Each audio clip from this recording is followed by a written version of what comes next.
This, I think, is our first dance song as a duet. Yeah, first dance song. Yeah. When you hear that guitar and then it builds up, it's like an air raid siren. It's like you just kind of stop, look around, and then you run to the dance floor, and then it just for the moment of the horns coming in. Yeah, and you do stupid impressions. It's a total floor filler. Yeah. It's a cover of a duet by a duo. So, there's lots of do's and no don'ts. No don'ts in this one. Well, there might be a few don'ts. We'll see. Yeah, so the original duet featured the same guys in this one. Yeah, Sam Moore. Yeah, dropped Dave and got Lou. Well, because Dave had been dropped a long while ago. Yeah. I think early 80s. 81? Yeah, 81. So, it took him a while to get a new one. Replace him, yeah. Dave got a new Sam pretty much straight away, but Sam took... I think in 82, Dave got a new Sam and started touring.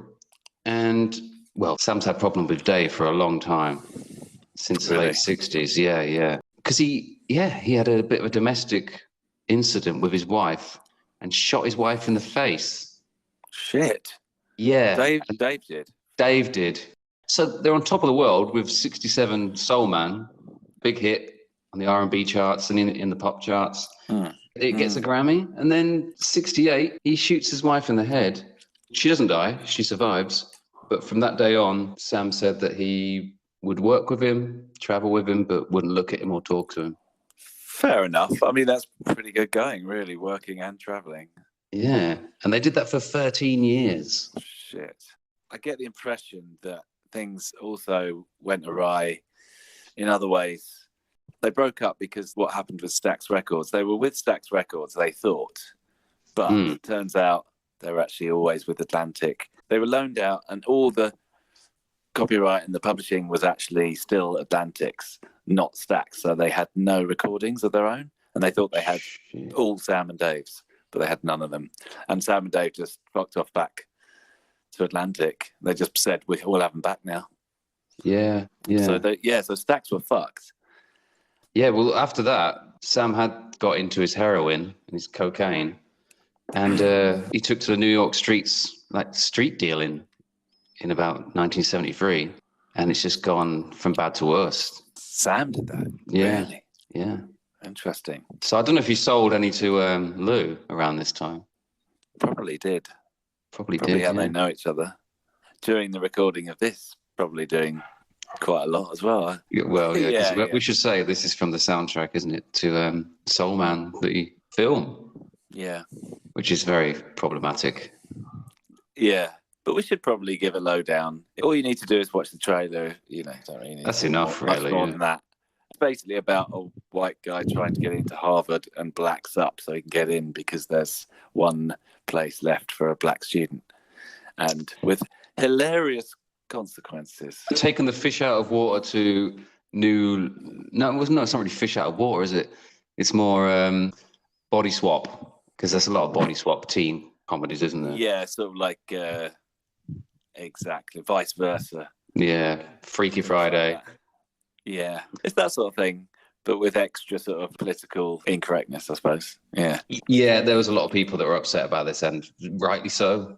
I mean, how he gets accepted as a not blacked up person is quite incredible, because he doesn't look in any way African American.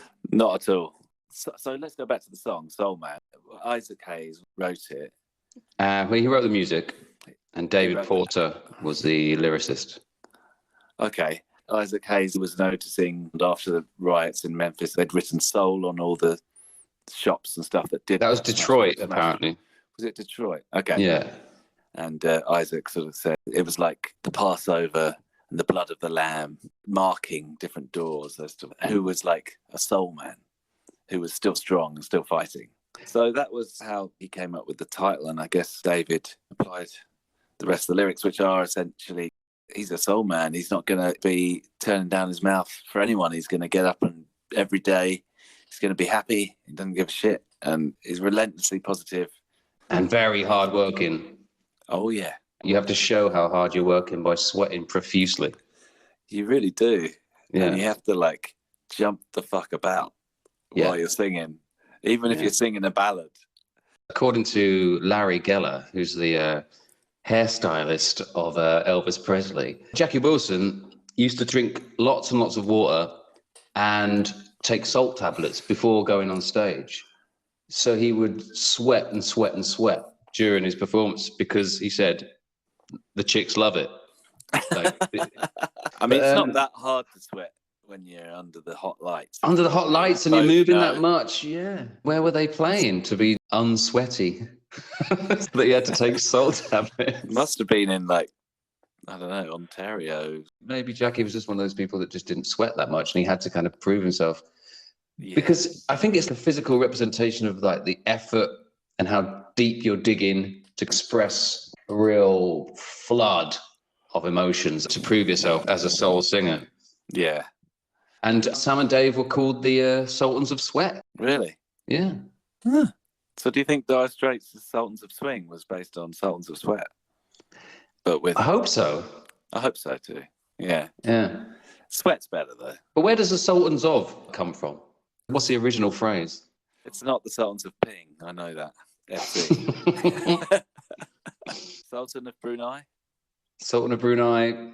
That's not a phrase. Okay. Yeah, so Sam and Dave were highly rated as big action performers. Yeah. And like Otis Redding was not happy about following them because Otis Redding would always be the headliner. And he did this European tour and he said, that's my last with Sam and Dave before me because I just can't follow that. Yeah. So yeah, very well regarded and got people super excited. They're fucking amazing. They're fucking great. Like I was watching a vid, giving it some, walking a bit and turning back to the other mic they've just swapped with, and they're just blasting into that one, and they're just prowling around. Oh. But they really have this kind of like two separate entities, like they don't kind of ever combine. Yeah. One verse one, another verse the other one, and they harmonize it sometimes, but not very much. Yeah. But it's weird harmonies that seem separate. They don't sort of glue. There's just like two big voices because they're both like frontmen, basically. I was watching a live thing from '67. So this is before the shooting of the face, and they didn't look at each other once. And that's the main difference with the Soul Man video with Sam and Lou. Yeah. Is that this is a discussion. Yeah. They're kind of like, it's going back and forth. Totally. And they're looking at each other and they're acting to each other. And there's some kind of connection there. Whereas with Sam and Dave, they're kind of talking about the same person, as in the Soul Man. I suppose the Soul Man is an everyman. He is an everyman, isn't he? So I guess that makes sense. But they're both like front men. It's like, what are you doing here? Like, fuck off. How do you think the combination of Sam and Lou goes? Because it's quite jarring. I think it's great, and I think it is jarring. I think that's why it's great. Every time Lou says something, it's like, what? It just comes in from a completely different world. Like, different sound world, isn't it? Exactly. Although it's like being helped along by the production. They work really well together because Lou knows, well, this is, obviously Sam's song. And he's happy to play some guitar. And does he play guitar on it? I assumed it's his guitar because it sounds like his guitar, like from some of his albums, like Transform, whatever. It just has the same effects on it and same tone. Really? In 1986? I mean, it's obviously 1986 stuff. I feel like there is a gated snare there. I mean, it's fucking 86, so of course it's a gated snare. It has to be. Yeah, so obviously Gabbs and Collins rear their head. Did they sell the gated snare idea to everyone? I reckon they patented it straight away because that's what Gabbs would have done. We're pocketing some cash every time any studio used it. Totally. Then released a big gated snare song, probably a Collins one. Maybe it was. That's the main one. Yeah, that's the big one. In the snare tonight. No, air. And so, yeah, they release it on Collins's big hit, and they send a letter out to all producers. If you want this amazing sound in your studio, we'll send you a widget. Like, the Millennium bug image was like this kind of a microchip that was like a bug. Do you remember that? No. You know how it kind of clicks onto the circuit board with its little metal legs. It was turned into a bug, like it was going to eat through your computer and everything. I imagine Gab's sending these out, these little microchips to every studio in the world, and it is like a gated snare bug. Yeah. If you use this sound, it's fine. We want you to use this sound. You will owe $2,000 to Gabs Collins Inc. Bank details here. Send check to Gabs Collins Towers. Thank you. Don't send it to Padam. No Padam. Padam's not involved. It's just Gabs and Collins. Yeah, definitely don't send anything to Padam. I keep hearing it now whenever I'm listening to the radio. Really? The Way You Make Me Feel. Yeah, The Way You Make Me Feel cool. by Jackson was on the radio today, and I was like, fucking hell, there it is. There it is. That's extreme on that one, I think. The Jackson really... They did it on the toms on the Jackson. Oh, they did it on all of them actually most of the time. It's just the snare that really jumps out at you. Yeah. So the producer is David Sigerson. There's the snare. There's the updated 1986 sound that we all know what that is. So it's like the bass is a bit more upfront and sort of pinpoint. Yeah, I think it's a synth. I think there's some synth chugging. There's the new the synth chorus. in it. Yeah, there's added synth. Dum, dum, dum, dum, dum, dum, dum. Just programmed 8 notes on the same note, like a pulse. And Yes, I like that. I think it's a fast pulse. Yeah, I like that. Did you like that? No, I didn't really. It amused me. It amused me. Yeah, I think it amused me, and I liked it. And that means I liked it. Yeah, there's extra sort of bits like after the chorus as well. Da, da, da, da, da, da, is the original. Da, da, da, da. But in this one, it's like da, da, da, da, boing. Yeah. Like this is exactly what I. This is exactly what I got. I like heard this and I was like, "What the fuck is going on?" Because it's like it goes did and there's a snare, and then there's like a boing. Is that because it's a comedy film? Like I couldn't work it out. It must be the massive, powerful snare. It's like fucking so loud. It's like.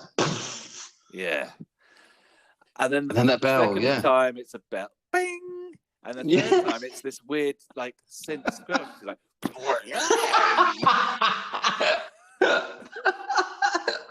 Because in the original, it's fucking beautiful. It's just this little piano thing that goes. Yeah, and it kind of jumps an octave right at the end for the last bing, or like 2 octaves, like bing, or something like that. That sounds really nice. There's actually, when you listen to it, there's quite a lot of this little. Like it's weird little synth kind of creeping in here and there, just making noises. Probably David himself. The things you miss. Guitar, chorus. Is Lou actually playing guitar on this? I feel that it must be, but we can look that up. Because I wanted to know if it was the same musicians. I wanted to know if it was Steve Cropper and Yeah, totally. At first I was like, I really like this. I like Lou Reed's vocals coming out of nowhere, like this really jarring, kind of low, what? And then this weird production and synths. And so, a bit about David Sigerson. He also produced Eternal Flame by the Bangles. He's Icelandic, right, Sigerson? I'm not even sure. I don't know that. Well, we had Tottenham had Gylfi Sigurdsson, and he was but Sigurdsson. Oh. But it's David with 2 T's, I think. Like, wow, so it's a bit of a weird name, but yeah, it doesn't sound like your average American name. Well, what is your average American name? I mean, they're from all over the place, aren't they? Dwayne. Dwayne. Yeah, Dwayne. I was thinking of the surname, but yeah, go for it. Dwayne Feldman. Corey Feldman. American name.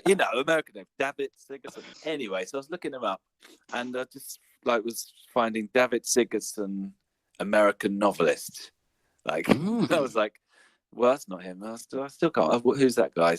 Okay, that's him. And he chooses him to call himself David Sigerson, American novelist now. Whoa, so that's what he has on his passport. Probably, yeah. Not just novelist. American novelist. American novelist. You know, Don DeLillo, the big Raymond Chandler. American novelist. The big guys, Mark Twain. And so I looked on Goodreads website and I saw his one book that he's written. It's called Faithful, a novel. Did you order it? And I didn't order it because I read some of the reviews, and so choice sort of comments from the reviews are awful. Yeah. Oh dear. Misogynistic. Oh. A treatise in demeaning women. Is this guy? He knows the lyrics to Soul Man. Oh yeah. But in his words, this book was risky, fiercely erotic, and deeply touching. Oh, that's the sort of deeply touching after erotic. You don't want, That's just schoolboy error there. It's too much. But also, Susanna Hoffs, when recording with David Sigerson, said that he encouraged her to sing the entire album naked. With her top off. Yeah, oh God, I knew it was coming. Naked, yeah. Yeah. And she said it was okay, so she did it in the end. Apparently there was all blocks so no one could see, whatever. But he suggested that. What, he put the baffles up? He put the baffles up, yeah. Fuck you. He probably had a little camera. Slide camera, the fucker. So David Sigerson. He's probably got a video that he could sell for quite a lot of money. Probably. Yeah, so just it's an insurance policy, Bangles. You pesky Bangles. Sorry, that's just basically a little aside at the American novelist David Sigerson, who produced this very song. I was like watching some interview, and they're always saying like Booker T and the MGs, hey, was that a minor? Change that to a major. Went through fine tooth combs, made everything major. It was like a total decision to make this up music, like to be a positive message that was going to be super popular. He is the promise of hope, isn't he? He's like, he says things like, "You ain't seen nothing yet." A bit machismo, they do bang on about their sexual prowess. Quite a lot of machismo in it. I mean, yeah. But at the end, there is, which is quite funny because they took this out version. They took out the promise of monogamy at the end. In the Stax version, they say, "I'll be your only boyfriend." Whereas in the Lou Reed version, he says, "I'll be your funky boyfriend." Yeah, so Lou Reed that. Be your funky boyfriend. So Lou. Oh. But is that tongue-in-cheek or is that a noble statement to say, "I'll be your only boyfriend"? I'll be your only boyfriend. Maybe he was taking the piss, being all kind of... I feel like it is that. Yeah, he's like, "I'll be your only boyfriend." Like, shit, I'm the fucking soul man. But it could be read a few ways, and obviously for mass appeal. So there's many different ways you can read it. Like the ones that want them to be their only boyfriend, then that's how they read it. They had to be careful with the verses in the 86 version because it gets quite suggestive, and I think they thought, we can't have Lou saying these suggestive lines. It just doesn't work. He just looks too weird. He looks too weird. Like Adam's family member. With Sam, we can accept it. It feels right. But with Lou, what's the line? It says, "When I start loving, I can't stop." Yeah. I learned how to love before I could eat. So basically, in the original, Sam does this whole verse himself. But on this one, they split it up, don't they? Yeah. They split it. And it works because I was brought up on the side street. That could be Lou. That's Lou's whole Lou Reed persona, even though he was brought up in suburbia. And then Sam takes the line, "I learned how to love before I could eat." Because you couldn't give Lou that. No, you couldn't. He doesn't really do bravado, does he? No. I mean, he sings a bit of "I'm a Soul Man." That's okay. It's the chorus. That's okay. He's joining in. Yeah, he's joining in. Yeah. I love his acting in the video. It's fucking brilliant. When he first of all, his lips are pursed so tight at the start. It's like he's savoring this moment. He can't wait. It's like, yes, I'm going to sing with Sam Moore. This is going to be great. The thing about this presentation of this song, it's done in a kind of like nostalgia, cheeky, this is a fun thing to be involved in kind of song, isn't it? They're all kind of just like, the video's a piss take. It's what I thought of this song for years and years and years, is how it's presented in this video. It's like, really? It's for people to air guitar to and get on the dance floor and like, point their thumbs to themselves and say they're the soul man, and kind of, it's like a joke. It's like, look, I'm the soul man. This is what I've honestly thought of this song for years and years and years. I just thought it was like, like a stupid song. Like, really stupid. You didn't think of it as like a soul classic? No, of course not, because I was a kid. You weren't there, nor did I. I mean, as a kid, and I saw people at weddings, jump onto the dance floor and dance to this song, because it's like, people love it, and the people love kind of acting the goat to it, Yeah. And like you see in the video, everyone is acting the goat. You've got the businessman breaking out into a dance. Have you got grandma throwing away her Zimmer frame at some point? Probably. There's definitely a grandma in it. I'm not sure if she throws away the Zimmer. But you got a policeman with his hat being taken off him and put on someone else. I think so. Yeah. Yeah, it's all that kind of stuff. Yeah. I mean, it lends itself to that completely. It'd already been used a couple of times in the last decade, hadn't it? So it'd been used by the Blues Brothers. They used that to kind of introduce their act on Saturday Night Live. After they released the single in '78, they did a tour with Steve Martin, or they did some dates with Steve Martin as the Blues Brothers. And in 1980, Sam and Dave were asked to come on to Saturday Night Live to do Soul Man, but only as like doing a little intro, and then it would be the Blues Brothers. And Sam was not happy with this at all. It was like, no, if we're coming on, we're doing the song with them or without them. We're not just doing a little intro. That's like a bit, yeah, disappointing because but John Belushi was obviously like, I can't sing with them. There's no way I'm gonna look fucking stupid because I'm not a good singer and they're great singers. And so, they're releasing this, were they, or maybe as part of the Blues Brothers soundtrack?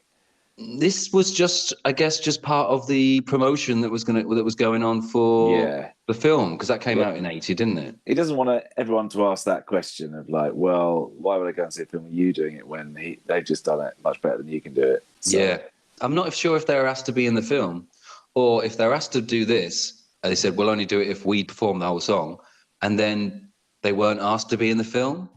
But I think Dan Aykroyd felt really bad about this, because after that, after Belushi's died in '86, so we're back in '86 now. Sam is asked to take on vocals in the kind of reboot of the Blues Brothers band called the Elwood Blues Revue, where they do a couple of one-off concerts, opening a Hard Rock Cafe. Thumbs up, because Dan Aykroyd was an investor in Hard Rock Cafe. Was he? Yeah. Then they also did a 40th anniversary for Atlantic Records. So that's got the Sam connection there. So Sam comes on and does a few songs for these events. And he also sings on the soundtrack album to The Great Outdoors, which is a Dan Aykroyd film with John Candy. Yes, I know. Yes. And also then Dan Aykroyd uses Soul Man again in 1997 as the title for and the title song of his sitcom about a widowed priest. Soul Man. Oh, God. Yeah. Right. Okay. And then Sam finally does appear in Blues Brothers in 98. Yeah, Blues Brothers 2000. Before performing John the Revelator as Reverend Morris. So, yeah, he has this weird connection to the Blues Brothers, the way he kind of said, I don't like the way you're doing it. But then maybe that was just with Belushi. He came on board eventually. Yeah. The whole idea of like the Something Man, there's so many songs called the Something Man. Like, can you name me a few? Shadow Man. Okay. The Breakfast Man. I don't know. I don't know. I can't think of anyone. I don't know that one. The Construction Man. Yeah.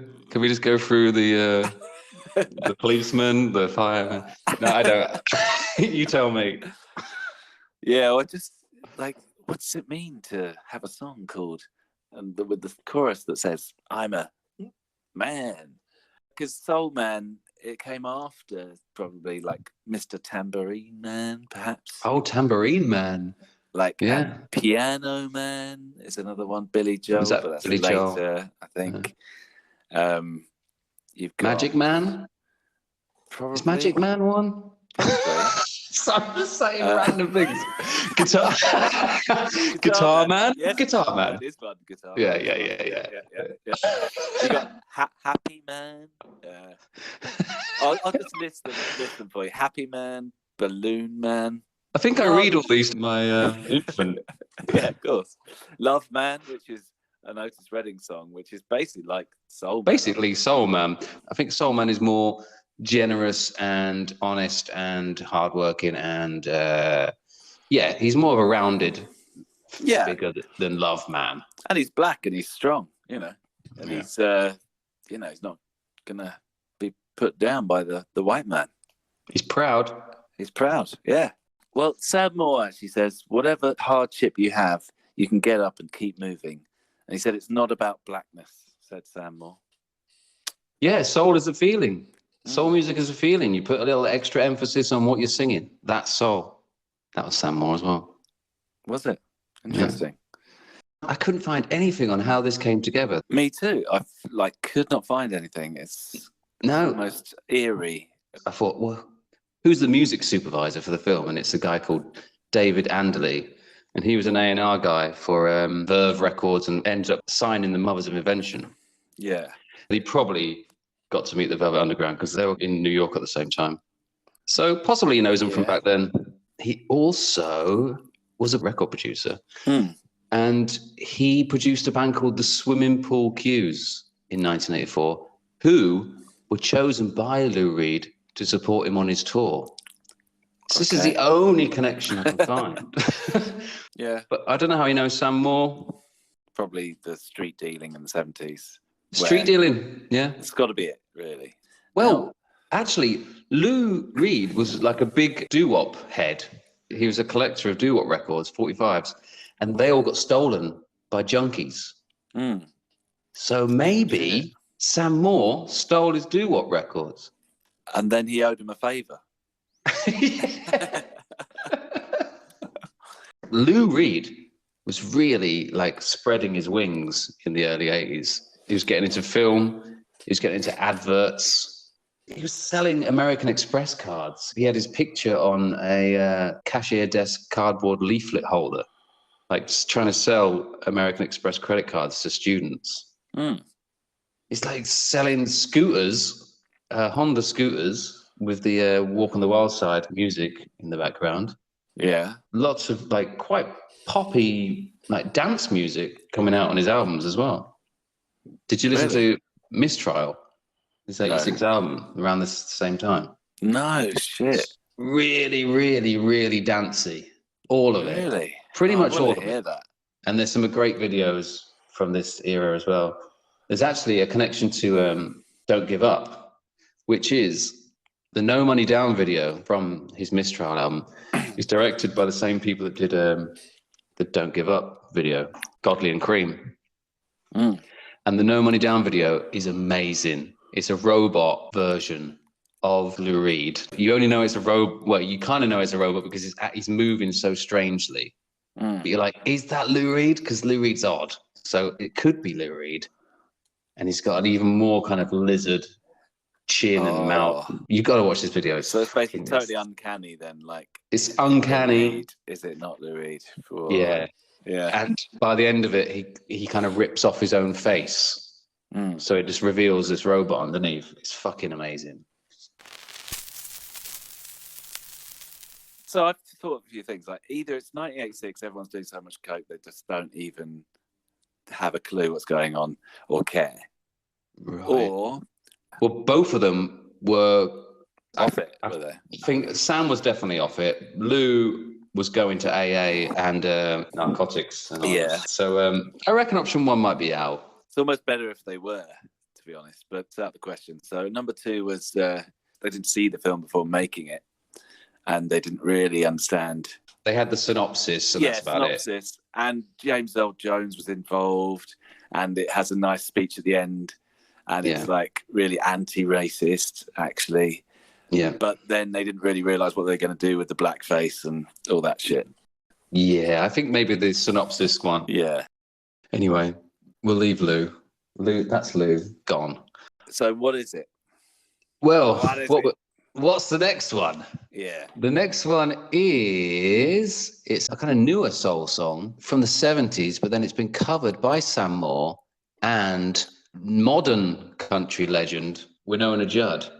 So it's Sam Moore and Winona Judd with I Can't Stand the Rain, which is an old Ann Peebles song. Okay. I'm being summoned. Well, yeah, it's time to go, isn't it? Okay. Brilliant. Happy man. I can't wait, and I still have no idea how we're getting back to fucking Gabs. Love man. Is it Gabs we're getting back to? Bass man. Cold. Changing man. Tambourine man. Piano man. Hand man. Monkey man. Guitar man. Ocean man. Rocket harmless man. Mirror man. Changing man. Breakfast? I don't know.